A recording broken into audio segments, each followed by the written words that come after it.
की शुरुआत होती है एक कहानी को सुनाने से, जिसमें बताया गया कि एक बच्ची को उसकी दादी ने रेड कलर का हुड दिया जो उसे इतना पसंद आया कि उसने वो कभी उतारा ही नहीं। इसीलिए उसका नाम लिटिल रेड राइडिंग हुड पड़ गया। अब उसको सफर करने का बहुत शौक था। हमेशा उसकी ख्वाहिश अलग अलग जगहों पर जाने की थी। इसीलिए वो अपनी जिंदगी में कई सारे एडवेंचर्स करने के लिए निकल जाती है, जहाँ उसे अलग अलग किस्म की अनोखी चीजों का सामना होगा। लिटिल रेड राइडिंग हुड को लिटिल कहा गया है, तो हम भी इसे लिटिल ही कहेंगे। वो जब जंगल से गुजर रही थी तो वहाँ उसे एक विच चुड़ैल मिल जाती है, जिसे जादू करना बहुत पसंद था। लेकिन कहीं न कहीं उसके जादू में कुछ मसले थे, पर उसे इस बात का बहुत शौक था कि मैं सबको अपना जादू करके दिखाऊं। वो लिटिल को कहती है कि मैं जादू करके तुम्हारे जूते बदल सकती हूँ, पर लिटिल जवाब देती है कि नहीं, मेरे यही जूते ठीक है, मुझे नहीं बदलने। क्योंकि कहीं न कहीं वो विच के जादू के बारे में जानती थी, जो अक्सर खराब हो जाता है। विच उसे यकीन दिलाती है कि मुझ पर भरोसा रखो, जादू मुझे बहुत अच्छे से करना आता है और आगे जितनी दूर तुम सफर पर जाओगी तुम्हें जूतों की जरूरत होगी, मैं तुम्हें जादू करके बहुत अच्छे जूते दूंगी। अब उसकी बार बार कहने पर लिटिल जादू करवाने के लिए मान गई, पर विच ने जादू करके जैसे उसके जूते बदले वो अच्छे होने की बजाय और खराब हो गए, क्योंकि काफी गंदे थे, उन पर कीचड़ लगा हुआ था। इस वजह से लिटिल को गुस्सा आ गया और अब जब वो पानी में अपना जूता धो रही थी तो उसका जूता पानी में बह जाता है, जिस वजह से उसे और गुस्सा आ गया। वो जब अपना जूता ढूंढने के लिए आगे बढ़ी तो उसे वहाँ एक लड़की मिलती है जो अपना नाम सिंड्रेला बताती है। सिंड्रेला नाम सुनकर लिटिल को काफी हैरत हुई, क्योंकि इसका मतलब होता है राख में लिपटी हुई। उसे हैरत हुई ये सोचकर कि भला किसी लड़की का नाम राख कैसे हो सकता है। साथ ही उस लड़की सिंड्रेला का हुलिया भी काफी खराब था, कपड़े काफी पुराने थे, साथ ही पाँव में जूते भी नहीं थे, पैरों पर जख्म बने हुए थे। अब लिटिल सिंड्रेला से पूछती है कि आखिर तुम यहाँ पर क्या कर रही हो। तो वो बताती है कि मेरा कबूतर मर गया था, तो यहाँ मैं उसे दफन करने आई। अब पता चला कि लिटिल के पास एक अनोखी ताकत है, वो जिस किसी को भी देखती थी इससे उस इंसान का पास्ट यानी गुजरा हुआ वक्त और फ्यूचर यानी आने वाला वक्त नजर आ जाया करता था। यहाँ उसे पता चला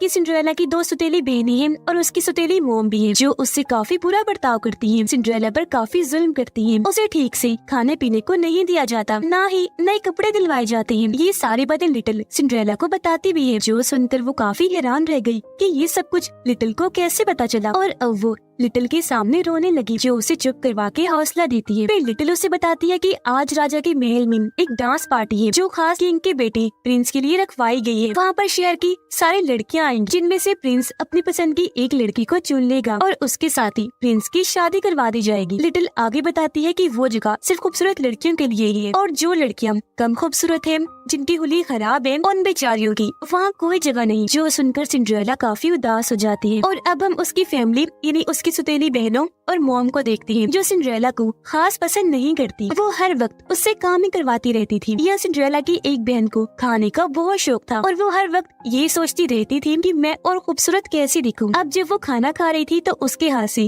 केक नीचे गिर जाता है, जिसे तभी आकर एक कबूतर खाने लगा। सिंड्रेला की बहन को बहुत गुस्सा आ गया, तो उसने कबूतर पर हमला करके उसे मार दिया और यहाँ सिंड्रेला उसी को दफन करने के लिए आई थी। अब जब लिटिल को पता चला कि ये बेचारी बहुत परेशान है और उस डांस पार्टी में भी जाना चाहती है, इसलिए वो सिंड्रेला की मदद करने के लिए तैयार हो जाती है। जहाँ तभी वो विच जादूगरनी भी आ गई थी, और अब जब उसने दोनों पर जादू किया तो वो दोनों बहुत ही खूबसूरत बन गई, क्योंकि उनके कपड़े बहुत प्यारे लग रहे थे। अब उनके कपड़े तो बहुत अच्छे थे, पर पैरों में पहनने के लिए जूते नहीं थे। अब तभी यहाँ एक दूसरी विच जादूगरनी भी आ जाती है। इसे भी जादू करना बहुत पसंद था, साथ ही इसकी जादू हमेशा ठीक होती थी। तो अब वो विच यहाँ पर जादू करके दोनों को ही ग्लास के जूते देती है, यानी कि कांच के बने हुए, और बताती है कि ये जूते और किसी लड़की को नहीं आ सकते, पर इनका जादू सिर्फ 24 घंटे के लिए ही रह सकता है, उसके बाद खत्म हो जाएगा। यानी कि अगर ये लोग डांस पार्टी में गई तो आधी रात होने से पहले यानी कि 12 बजने से पहले इनको वापस आना होगा, वरना ये अपने असली हुलिये में आ जाएंगी और इनका राज सबके सामने खुल जाएगा। अब सिंड्रेला और लिटिल के पास कपड़े भी थे और जूते भी आ गए थे, पर ये डांस पार्टी में जाएंगी कैसे, क्योंकि इनके पास तो कोई सवारी भी नहीं है। इसलिए पहली विच यहाँ पर बड़ा सा पंपकिन कद्दू लेकर आती है, जिसके साथ एक चूहा भी था। और अब जैसे उन दोनों पर जादू किया गया, पंपकिन तो काफी बड़ा कैरेज बन जाता है, जो सवारी के तौर पर काम आएगा, उनको पार्टी में ले जाएगा। जबकि चूहा बन गया एक आदमी, जो आधा चूहा ही था, जो कैरेज को चलाने के लिए उनका ड्राइवर बनेगा। और अब जैसे ही रात हुई, ये लोग डांस पार्टी के लिए निकल जाती है, पर बीच रास्ते में इनका एक्सीडेंट हो गया। कैरेज रुक गया था क्योंकि उससे कोई चीज टकरा गई थी। अब जब चूहा बाहर आकर देखता है तो वहाँ एक आदमी मरा पड़ा था, जिसे देखकर वो परेशान हो गया, चिल्लाने लगा कि कैरेज से एक आदमी टकराकर मारा गया है। अब जब सिंड्रेला और लिटिल बाहर आई तो वो इस आदमी को देखने लगी। अब लिटिल तो इस आदमी को नहीं जानती थी, पर जब सिंड्रेला से पूछा गया तो वो बताती है कि हाँ, मैं इसे जानती हूँ, ये तो रॉयल शाही फैमिली का बार्बर है, यानी कि राजा की फैमिली का, जो बाल काटता है, बालों के डिजाइन बनाता है। किंगडम मतलब पूरे राज्य में लोग इसे बाल कटवाने, डिजाइन बनवाने के लिए काफी मरते हैं, क्योंकि ये बार्बर जिस किसी की भी हेयर स्टाइलिंग करता है उस इंसान की किस्मत ही बदल जाती है। पर अब क्योंकि ये मर गया था तो ये लोग सोचते हैं कि हम अब इसे कैसे यहाँ पर छोड़ दें। लिटिल जब उसे छूकर देखती है तो उसे पता चला कि इसकी मौत अभी नहीं हुई, बल्कि काफी देर पहले ही हो गई थी, और इसे यहाँ पर इसलिए छोड़ा ताकि ये लगे कि इसकी मौत किसी कैरेज से टकराने से हुई है। ये सोचती है कि अगर हम यहीं पर रुक गए या पुलिस को बताया तो हमें काफी देर हो जाएगी और सिंड्रेला कभी भी डांस पार्टी में नहीं जा सकेगी, जो इसकी ख्वाहिश थी। इसलिए अब ये लोग उसकी लाश पर पत्ते डालकर वहाँ से आगे बढ़ जाते हैं और सीधा महल के बाहर पहुँच गए, जहाँ एक और लड़की खड़ी थी, पर उसे अंदर जाने नहीं दिया जा रहा था क्योंकि उसने अपना चेहरा ढका हुआ था। वो इतनी खूबसूरत नहीं लग रही थी। ये जब अंदर आई तो पूरा महल लड़कियों से भरा हुआ था, जो सारी ही बहुत खूबसूरत थी, साथ ही बहुत प्यारे प्यारे कपड़े भी पहन के आई थी और सभी प्रिंस के साथ डांस करने के लिए तैयार थी। अभी डांस की प्रैक्टिस कर रही थी। अब यहाँ सिंड्रेला काफी परेशान हो जाती है, ये सोचकर कि कहीं मेरी सुतीली मॉम और बहनें मुझे पहचान न ले, क्योंकि आज पार्टी में वो भी आई थी। जिस पर लिटिल उसे समझाती है कि ऐसा कुछ नहीं होगा, क्योंकि तुम लगी इतनी प्यारी रही हो कि तुम्हें वो तो क्या कोई भी नहीं पहचान सकेगा। पार्टी में सिंड्रेला की बहन और मोम दिखाई गई। उसकी बहन अपनी मोम से दूसरी बहन के बारे में पूछती है कि वो कहाँ पर रह गई है। यहाँ उसकी छोटी बहन ने काफी छोटे छोटे बाल बार्बर से कटवा लिए थे, क्योंकि ये अफवाह थी कि प्रिंस को छोटे बाल पसंद है। अब कुछ ही देर में यहाँ किंग यानी राजा आ गए, जिसके बाद प्रिंस को भी बुला लिया गया। किंग प्रिंस को कहती है कि अब तुम्हें अपने लिए लड़की चुननी होगी। तुम जिस लड़की के साथ भी डांस करोगे हम समझ जाएंगे कि तुम्हें वो पसंद आई है और तुम उससे शादी करना चाहते हो। लेकिन यहाँ प्रिंस किसी भी लड़की को पसंद नहीं करता, क्योंकि वो किसी और को प्यार करता था, जिस वजह से उसकी किंग से बहस भी हो जाती है, क्योंकि वो उसी लड़की से शादी करना चाहता था। पर एक मसला था, उस लड़की का 1 साल से कोई अता पता नहीं था। अब यहाँ किंग के काफी कहने पर प्रिंस मान जाता है और वो लड़कियों की तरफ आगे बढ़ा। सिंड्रेला की खूबसूरती को देखकर वो रुक नहीं पाया, डांस करने के लिए उसके सामने हाथ करता है। सिंड्रेला भी अपना हाथ उसके हाथ में रख देती है और ये दोनों डांस करने लगती है। सिंड्रेला बहुत खुश थी, उसे यकीन ही नहीं आ रहा था कि प्रिंस ने मुझे चुना। ये उसकी ख्वाहिश थी कि मेरे प्रिंस से शादी हो जाए, क्योंकि इस तरह उसकी जिंदगी बदल जाएगी। लेकिन थोड़ी ही देर में इस डांस पार्टी को रुकवा दिया गया, क्योंकि तभी महल का एक सिपाही आकर बताता है कि हमारे रॉयल बार्बर की मौत हो गई है। उसकी लाश देखकर लग रहा है जैसे उसकी मौत किसी कैरेज से टकराने की वजह से हुई है, और बाद में उसकी लाश पर पत्ते ढक दिए गए थे, यानी कि उस बार्बर का कातिल जिसने उसे मारा वो इसी महल में है। ये सुनकर सारे लोग काफी डर जाते हैं। सिंड्रेला और लिटिल भी काफी घबरा गई कि हम पकड़ी ना जाएं, क्योंकि अगर सारे कैरेजेस को चेक किया गया तो पक्का फंस सकते हैं, क्योंकि जाहिर है हमारे कैरेज पर खून लगा होगा। इसीलिए वो चूहे ड्राइवर को अपने पास बुलाकर कहती है कि तुम्हें जल्द से जल्द कैरेज को साफ कर देना चाहिए। पर वो यहाँ खाने में मसरूफ था। उसे खाना बहुत पसंद था, खास तौर पर चीज, जो उसकी पसंदीदा थी, और आज पार्टी में उसने चीज देखी तो वो खाने से रुक ही नहीं पाया।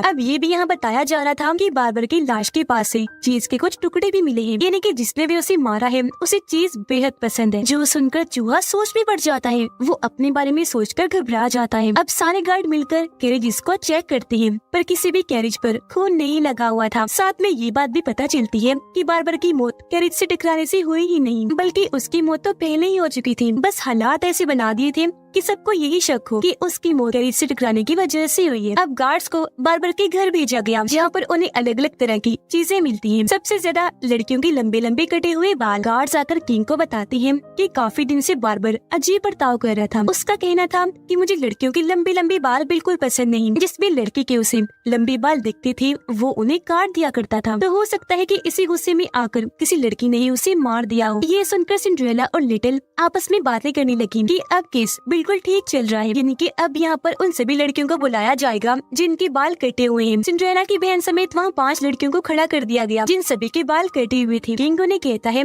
कि आप जब बार्बर के पास गई थी तो वहाँ क्या हुआ था, हमें सब कुछ सच बताइए। क्या बार्बर का बर्ताव बदला हुआ था और आप लोगों ने गुस्से में आकर उसके साथ कुछ किया था? अब क्योंकि पहले नंबर पर सिंड्रेला की बहन खड़ी हुई थी तो सबसे पहले उससे जवाब मांगा जाता है। पूछा गया कि बताओ आखिर आपके साथ वहाँ पर हुआ क्या। अब लिटिल भी सबके बीच से निकलकर यहाँ बाहर आकर खड़ी हो गई थी और वो भी सबसे इन्वेस्टिगेशन करने लगती है। सिंड्रेला की सौतेली बहन बताने लगी कि मैं सुबह 10 बजे बार्बर के पास गई थी, जिसने जबरदस्ती मेरे बाल काट दिए थे। हालांकि मैं कभी भी ये नहीं चाहती थी कि मेरे लंबे लंबे बाल कट जाएं। बार्बर ने कहा था कि प्रिंस को छोटे बालों वाली लड़कियां पसंद है, तो मैंने उसकी बात मानकर बाल कटवाए लिए। वो यहाँ प्रिंस से पूछती है कि आपको छोटे बाल पसंद है ना? देखिए आपकी पसंद के मुताबिक मैंने अपने बाल कटवा लिए, तो अब तो आप करेंगे ना शादी। ये बात सुनकर वहाँ खड़ी छोटे बालों वाली लड़कियां भी प्रिंस को कहने लगती हैं कि हमारे बाल तो छोटे हैं, अब तो पसंद है ना हम आपको। जिस पर प्रिंस ने साफ मना कर दिया कि नहीं नहीं, ऐसा कुछ नहीं है, बल्कि ये सब तो बार्बर ने जानबूझ के किया है। अब सिंड्रेला की बहन कहती है कि मेरी बात सुने जरा, आज ही मैंने कुछ और बातें भी सुनी थी। वो कहती है कि सुबह मैं प्रिंस से बात करने आई थी, मैं बाहर जब खड़ी हुई थी तो अंदर से आवाजें आने लगी। उस वक्त प्रिंस और बार्बर का काफी झगड़ा हो रहा था, इसलिए अब सारा शरीर इस पर आने लगा। तो अब जब प्रिंस से उस बारे में पूछा गया कि आखिर हुआ क्या था, तो वो बताने लगा कि आज सुबह बालों का स्टाइल बनाने के लिए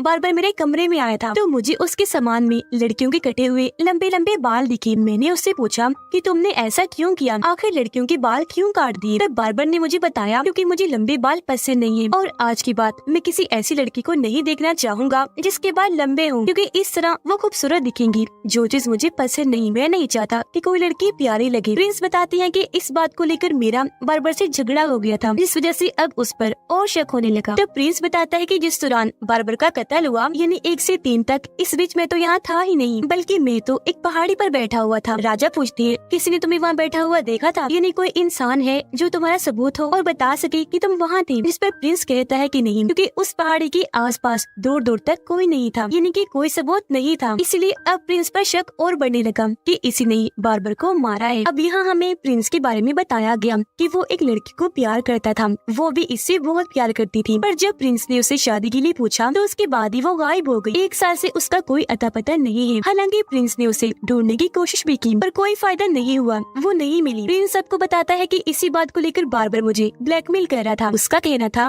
कि मैं ये सारी बात जाकर आपके डैड राजा को बता दूंगा। अगर तुम चाहते हो कि मैं अपना मुंह बंद रखूं, तो मुझे रॉयल मिरर, इन्हें शाही शीशा दे दो। पर जब मैंने वो देने से मना कर दिया तो बार्बर को बहुत गुस्सा आया, उसने मेरे साथ काफी बुरा बर्ताव किया।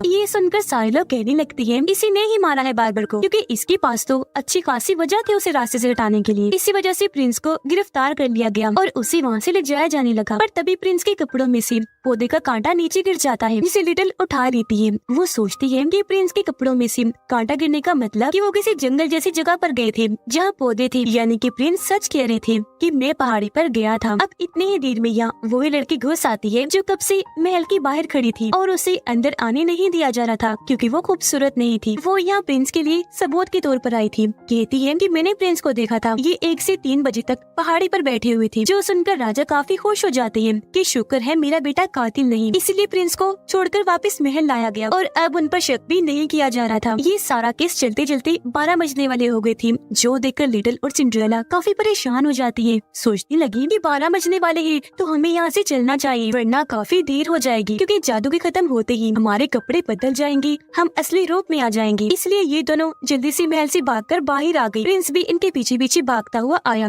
ताकि सिंड्रेला को रोक सके, पर वो नहीं रुकती, भागती रही। इस वजह से उसका पैर फिसला, वो सीढ़ियों में गिर जाती है। उसका एक जूता भी पैरों से निकलकर वहीं गिर जाता है, पर क्योंकि देर हो रही थी तो वो बिना जूता पहने ही आगे बढ़ गई। दोनों जल्दी से कैरेज में बैठे और वहाँ से भाग जाती है। जैसे 12 बजे जादू खत्म हो गया, दोनों अपने असली हुलिये में वापस आ जाती है। सिंड्रेला लिटिल को लेकर अपने घर आई, जहाँ पर लिटिल देखती है कि किस तरह सिंड्रेला के साथ जुल्म नाइंसाफी होती है। उसकी सौतेली मॉम और बहनें खुद काफी अच्छी जगह पे रहती हैं, जबकि सिंड्रेला को घर की छोटी सी जगह पे रखा जाता है। रात के वक्त लिटिल को कुछ आवाजें सुनाई दी गई। आवाज का पीछे करते हुए वो जब एक जगह पर आई तो वहाँ सिंड्रेला की दूसरी बहन थी, यानी वही जिसे खाना बहुत पसंद था, जो पार्टी में भी नहीं आई थी। वो यहाँ पर गार्ड से छुप कर बैठी हुई थी, जो उसे पकड़ने आई थी, क्योंकि सभी गार्ड्स को लगता है कि इसने ही बार्बर को मारा है। तो अब यहाँ सिंड्रेला की बहन लिटिल को अपनी कहानी बताने लगती है कि आखिर मेरे साथ साथ हुआ क्या था। वो कहती है कि मुझे बार्बर ने खत लिखा था कि मैंने तुम्हारे बाल काटने हैं। जब मैं वहाँ पर पहुंची तो किसी ने पीछे से मुझ पर वार किया। मैं वहीं बेहोश हो गई। जब मुझे होश आई तो मेरे हाथ के नीचे पत्थर था और सामने बार्बर की लाश पड़ी थी। अब मुझे लगा क्योंकि यहाँ मैं अकेली ही हूँ तो इसका मतलब मैंने ही बार्बर को मारा है। ये बताकर वो रोने लगी। कहती है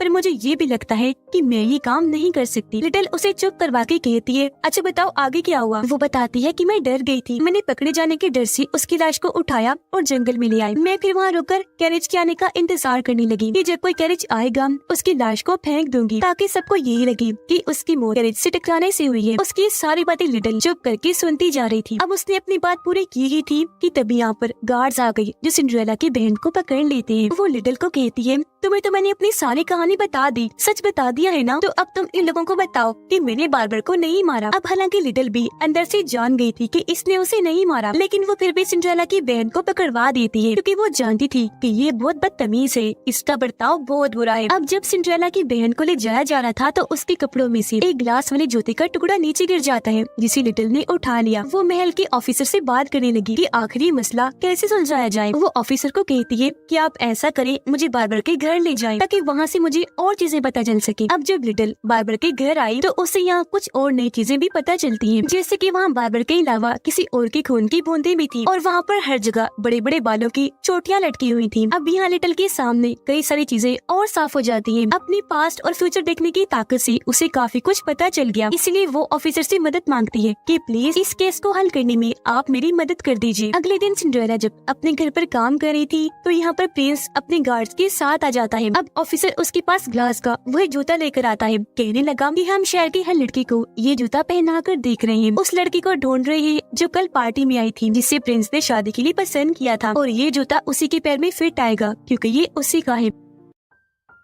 अब जैसे ही सिंड्रेला ने वो जूता पहना उसे एकदम फिट आ गया, जिससे सब लोग समझ जाते हैं कि सिंड्रेला ही वो लड़की है जिसे प्रिंस ने पसंद किया था। और तभी प्रिंस उसकी तरफ बढ़ने लगा। इस वजह से सिंड्रेला खुश हो ही रही थी कि तभी यहाँ पर लिटिल आई, जिसे सारे सच का पता लग गया था और यहाँ वो अब सच बताने लगती है कि असल में बार्बर का कत्ल और किसी ने नहीं बल्कि सिंड्रेला ने ही किया है। सिंड्रेला कहती है मैंने किसी का कत्ल वतल नहीं किया और तुमने मुझे कब देख लिया उसको मारते हुए। जिस पर लिटिल यहाँ सारी बात क्लियर करने लगी कि उस दिन तुम अपने कबूतर के साथ अपने जूते को भी दफन कर रही थी। ये सुनकर अब खुद सिंड्रेला बताने लगी कि वो बार्बर मेरे भी बाल काटना चाहता था क्योंकि उसने मेरे बाल देखकर अंदाजा लगा लिया था कि मैं बहुत खूबसूरत हूँ, इसलिए अब मेरे बाल कट जाने चाहिए। वो कहती है कि बार्बर ने मुझसे झूठ कहा था कि वो मुझे बहुत खूबसूरत बना देगा, लेकिन मैं जब उसके घर पहुंची तो उसने कैंची उठा ली क्योंकि वो मेरे बाल काटने वाला था। ये देखकर मुझे बहुत गुस्सा आ गया। मैंने पीछे से आकर पत्थर से उसके सर पर वार किया, पर वो हमला इतनी जोर से हो गया कि बार्बर की वही मौत हो गई। मैं डर गई कि कहीं पकड़ी ना जाऊं, इसलिए मैंने सारा शक अपनी सुतेली पागल बहन पर डालना चाहा। मैंने बार्बर की तरफ से उसे खत लिखा ताकि वो यहाँ आ जाए। तब हुआ भी बिल्कुल ऐसा ही। वो जैसे बार्बर के घर आई मैंने पीछे से आकर अपनी बहन पर हमला कर दिया, जिससे वो बेहोश होकर वहीं गिर जाती है। मैंने फिर पत्थर उसके हाथ के नीचे रख दिया ताकि जब उसे होश आए तो वो यही सोचे कि मैंने ही बार्बर को मारा है। फिर वो इस छोटे से ग्लास जूते के टुकड़े के बारे में बताने लगी कि वो विच एक बार पहले भी मुझसे आकर मिल ली थी। उसने जब मेरे पैरों में पुराने जूते देखे तो मुझे ग्लास वाले ये नए जूते दे दिए, पर जब मैं जंगल में भाग रही थी तो मेरा जूता टूट गया और ये टुकड़ा वहीं गिर गया। अब मैं अपना ये जूता और कबूतर जब दफन कर रही थी तो तब लिटिल तुम आकर मुझसे मिली, जिसके बाद वहाँ विच जादूगरनी आई और उसने हम दोनों के कपड़े बदल के रख दिए। अब कपड़े तो हमारे नए थे पर जूते नहीं, इसीलिए एक दूसरी विच वहाँ पर आई। हालांकि वो पहले मुझे जूते दे चुकी थी, पर नए कपड़ों के साथ उसने मुझे नए जूते दे दिए थे क्योंकि वो कपड़े पहनकर मैं इतनी प्यारी लग रही थी कि उस विच ने मुझे पहचाना ही नहीं और 2 बार जूते दे दिए। और इस तरह लिटिल ने इस केस को समझदारी से हल करके कातिल का पता लगवा लिया था। अब सिंड्रेला के पैरों पर होने वाला जादू भी खत्म हो गया, इसीलिए उसके पैर और जूते वापस असली रूप में आ गए, जिस वजह से वो पकड़ी गई क्योंकि उसके पैर जख्मी थे, इसलिए अब उसे यहाँ गिरफ्तार कर लिया जाता है। प्रिंस हैरान था। वो लिटिल से पूछता है कि आखिर तुम्हें इतनी सारी चीजें कैसे पता है और कैसे तुमने इस केस को हल कर लिया। तब लिटिल कहती है सिर्फ यही नहीं बल्कि अभी भी कुछ चीजें बाकी हैं। वो प्रिंस के पास जाकर कहती है कि आपकी दोस्त जिससे आप प्यार करते थे 1 साल पहले वो गायब हो गई थी ना, जानती है उसके साथ क्या हुआ था? लिटिल बताती है कि जब मैं बार्बर के घर गई थी तो वहाँ मुझे किसी और के खून की बूंदें भी दिखी जो सिंड्रेला की नहीं थी, क्योंकि वो काफी पुरानी बूंदें थी। उससे मैंने अंदाजा लगा लिया कि आपकी वो दोस्त भी बार्बर के पास ही गई थी, जिसने जबरदस्ती कैंची लेकर आपकी दोस्त के बाल काटने की कोशिश की। पर जब आपकी दोस्त ने ये चीज रोकने के लिए बार्बर से लड़ाई की तो उसके बाल भी कट गई, साथ ही चेहरे पर भी बड़ा सा कट लग गया, जिसके साथ ही वहाँ प्रिंस की दोस्त को लाया गया, जो और कोई नहीं बल्कि वही लड़की थी जिसे बस सूरत कहा जा रहा था और महल के अंदर जाने नहीं दिया गया था, जिसने प्रिंस को पहाड़ों के ऊपर देखा था। यहाँ वो प्रिंस को बताती है कि मैं उसके बाद आपसे इसलिए नहीं मिली क्योंकि जान गई थी कि आप मुझे कबूल नहीं करेंगे, अब मैं इतनी बदसूरत जो हो गई हूँ। जिस पर प्रिंस जवाब देती है कि ऐसा कुछ नहीं है, मैंने हमेशा तुमसे प्यार किया, तो तुम्हारी शक्ल सूरत से मुझे कोई फर्क नहीं पड़ता कि कैसी है। पर वो कहती है कि नहीं, मैं एक तो आपके काबिल नहीं और दूसरा अब मैं आपसे प्यार भी नहीं करती। ये सुनकर लिटिल कहती है अगर तुम प्रिंस से प्यार ही नहीं करती तो उस दिन पहाड़ों पर क्या कर रही थी, जिससे ये सच खुलता है कि वो भी आज तक प्रिंस को ही प्यार करती है। एक बार फिर ये दोनों साथ हो गई, इनकी शादी हो जाती है और ये खुशी खुशी लिटिल को अलविदा कहती है। उसका शुक्रिया भी अदा किया गया कि उसने केस को इतने अच्छे से सुलझाया, जिसके बाद लिटिल अपने आगे के सफर पर निकल गई ताकि और एडवेंचर कर सके। और इसी के साथ ये जबरदस्त फिल्म इधर ही खत्म हो जाती है।